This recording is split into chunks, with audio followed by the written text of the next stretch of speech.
This video will cover how to use the assessment tool. If you have Campus Cruiser course conversions, then the assessments may have transferred over to your D2L courses. You will still need to make edits to these assessments. So sign into your course, select Assessments and Quizzes. Make sure the proper assessments are located here and select the one that you want to edit. You will notice that all the points have reverted back to 1, so you will need to update the points. It will show you the type of question here. These are multiple choice. And the difficulty level is not something the student will see, but it's something that you can use for your own purposes. I know many publishers will have different questions with different difficulty levels, and you may want to keep track of that. So you notice the title of the exam. You do not need to worry about any category. If you want to break up the questions per page, say you want 10 questions per page, you would hit 10 and hit apply. If you want to be able to prevent the student from moving backwards through pages, you can select this option, which means that once they leave page 1, they cannot return back. If you want to make changes to the point values, select Edit Values. This will be a little tedious as opposed to Campus Cruiser. I know with Campus Cruiser there was an option to evenly distribute points across the questions and you didn't have to do any math. But here you have to type in each point by hand because D2L wants to make sure it is as customizable as possible. So if you have 50 questions, then of course each question will be worth 2 points. However, if you have some multiple choice questions and you also have some long answer questions or essay questions, you may want the essay questions worth more than the multiple choice questions. So you can make those adjustments as necessary. If you decide you need to add or edit the questions, just select Add Edit Questions. You can edit them, the ones that are already in place, by clicking on the question name.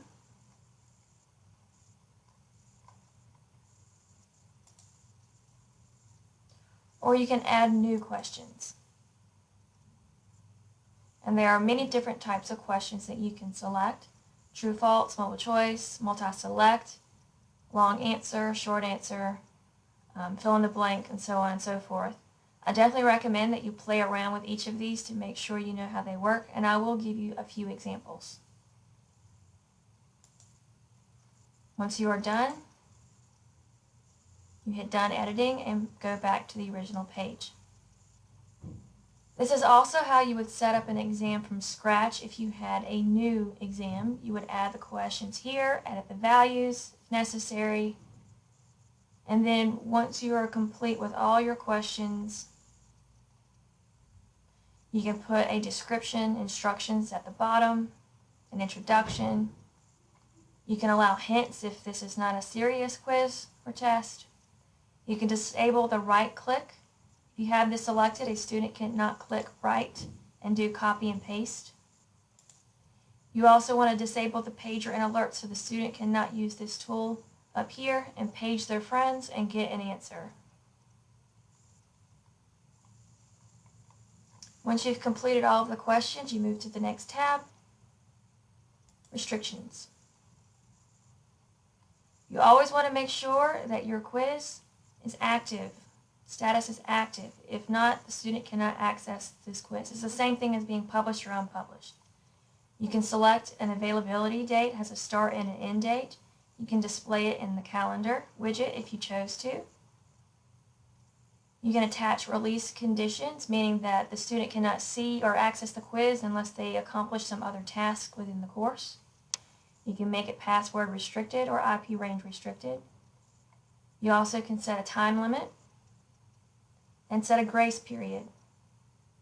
They have a warning in 5 minutes before flagged as late, or they have a warning in 10 minutes before flagged as late. It's whichever you choose. And here are the options for late behavior. What do you want to happen for late behavior? The quiz is flagged as late, but the student can continue working. The quiz is flagged as late, and the student is prevented from making further changes.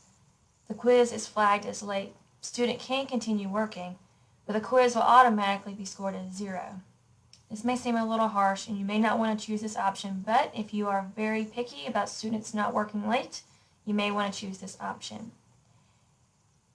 If you have students who need special access, whether or not they come to you and they have a disability which requires them to have extra time, or some other kind of restriction, or maybe you had a student who was ill in the hospital and they missed the quiz and they need access after the fact.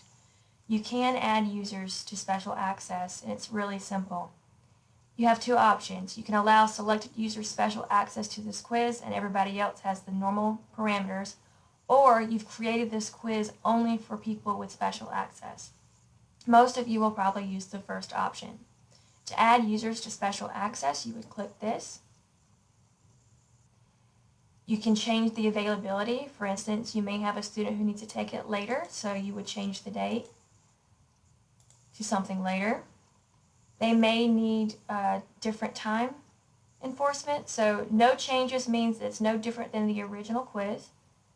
If you're not giving them any enforced time limit, you do have a recommended length. Or you can have an enforced time limit, but instead of, say, 90 minutes that you would give to other students, you may give them 120 minutes. And you can assign an alternate grace period here as well. At the bottom, if you have over 100 students and you're looking for only one, you can search for their name here. Or if you only have a few students, you can look down here and select the student that needs special access. Click Add Special Access. Scroll down to the bottom, and now you see the student. They have a different time, and they also have different time limit. You can edit this here, or if you decide the student doesn't need special access after all, you just click the X. Then move on to the next tab, Assessment tab. This is where you associate the assessment with a grade. You can allow the attempt to be graded immediately upon completion, especially if you use the multiple choice, true, false, fill in the blank type questions. Then you associate it with a grade item. If you realize you don't have a grade item because you haven't set up your grade book quite yet, you can add the grade item from this point. Then once you associate it with a grade item, we'll do that very quickly.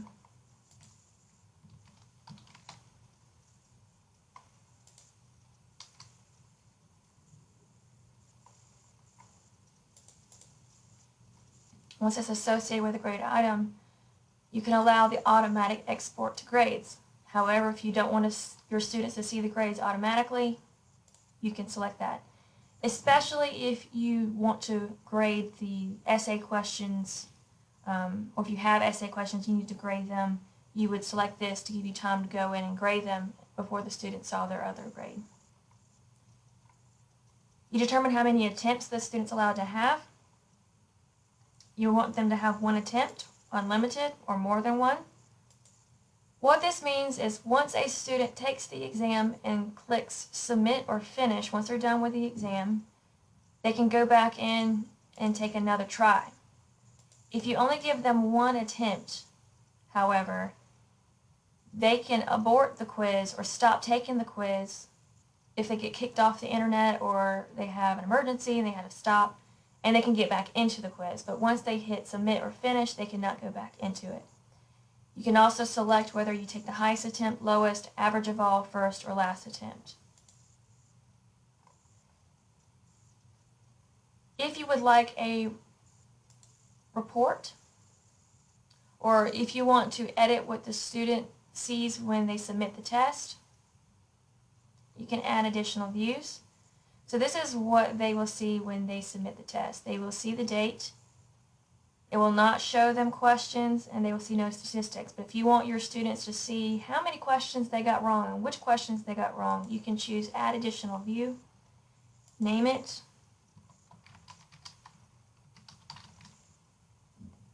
You can add a personal message.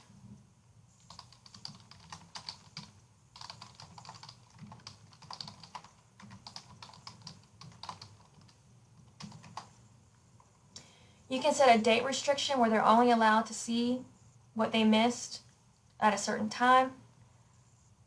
You can limit the amount of time they are allowed to view it. And then show questions. Yes, you can show the questions. You can show the questions they answered incorrectly, or you can show the questions they answered correctly. Show all questions without any user responses, or show all questions with their responses. You can show the question answers and show question score out of score. Or you can just choose no, they can't see anything. They can see their attempt score and their overall attempt score. And if you are interested, you can show them the class average and score distribution. Most people do not want their students to see the class average, so you leave these unchecked.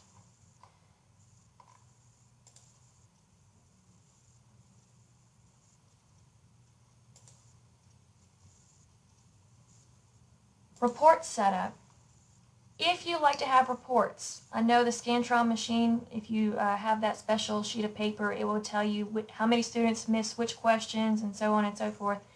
If you want those types of reports for the online courses, you can do that, but you have to set the report up before any student begins taking the exam. So I always recommend that you add a report before you will let students take the exam or as you're setting up the quiz. So all you have to do is click Add Report. And you can add as many reports as you want. So this is one report type, question statistics. And then you can select which ones that you want to see here. Or question details.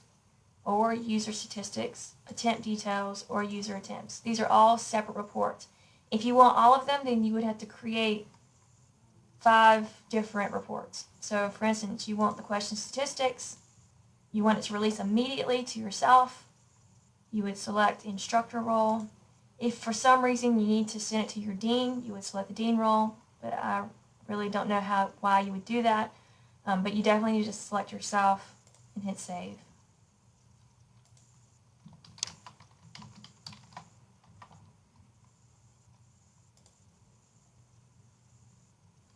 And then you go and add another report because you want to see the question details.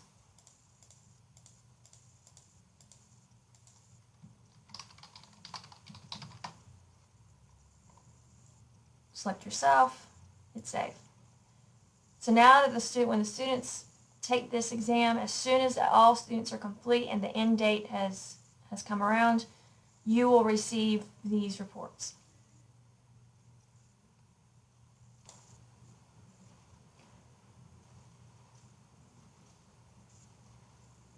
Okay, so now we are back under Manage Quizzes. And everything I just showed you would be the same thing you would do if you created a brand new quiz from scratch. So if you're back here, instead of editing an already existing quiz, you would select New Quiz, and then the same process would occur. And you would add and edit questions here. If you have a publisher course package, you can import a test bank or test information from those course packages or software. Information on how to do this is under Content, and there's a handout as well. Most of the time you may be putting it in by hand. So there are 2 ways that you can create new questions. One is by going straight to the question library, and just if you already know all the questions you're going to be using, if you want to import it in, you do not use it here. You would import it through the edit course, import, export, copy course. That's where you would put it in. Or you can do it by hand and select the question. So what you can do is create categories. So you would hit New Section, and you would say Chapter 1 questions.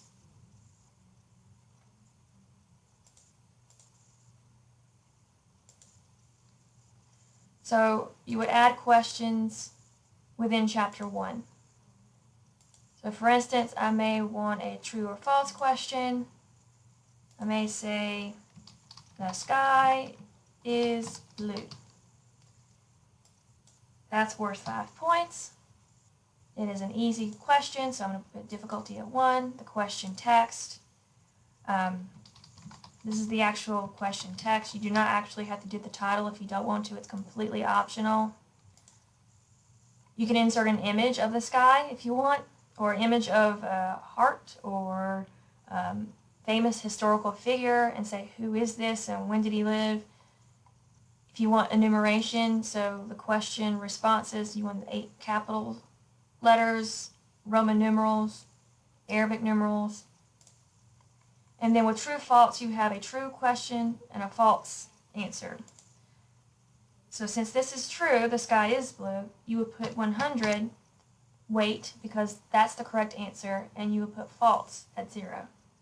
You may want to give some feedback. You can do video feedback, video note feedback, capture feedback, YouTube video feedback, or even a picture from your computer to show them the sky is indeed blue.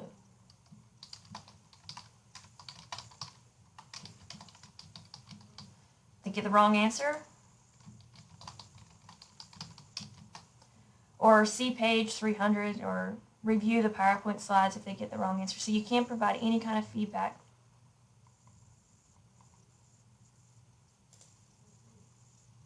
So now you have the sky is blue question.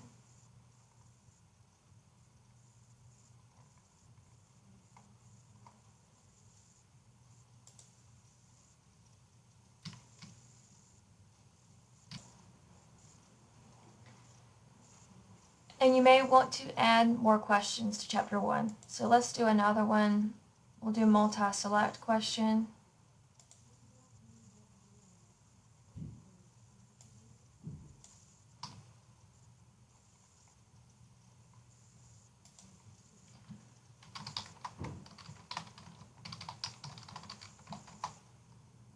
So again, same process, select the enumeration, and you can choose whether the answer choices are vertical or horizontal beneath the question.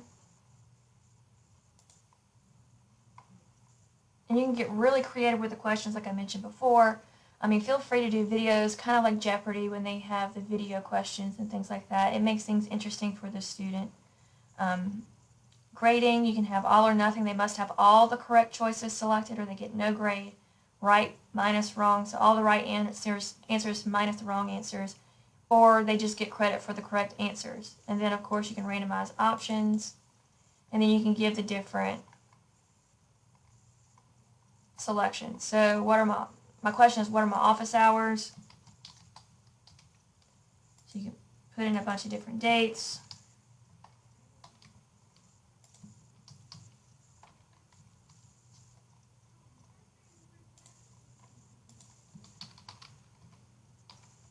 And then select the ones that are correct. And then of course you can provide feedback if there's a question that you don't like, or if you don't need a fourth option, you can delete the question. So now you have 2 questions in your question library. So if you go back to the exam and select new quiz, when you select add edit questions,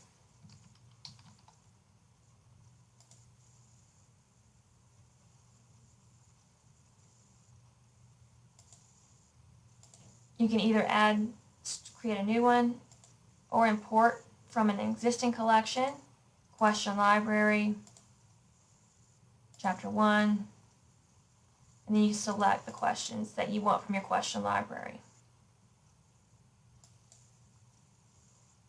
Or if you create the quiz first and you put in all your questions and you want to put them in your question library, all you have to do is go to question library, import from an existing collection, select your exam, and you can import all of them. You can import all of them into your question library, or you can just select a few. So it goes either way. And you can create the different sections, and then just all you have to do is click on the name of the section in order to edit the questions within that section. And you can import within that section as well. So if you wanted to import all those questions from exam 1 into chapter 1, you would import straight from chapter 1, same process. I hope that helps clear up some questions about assessments, and best of luck.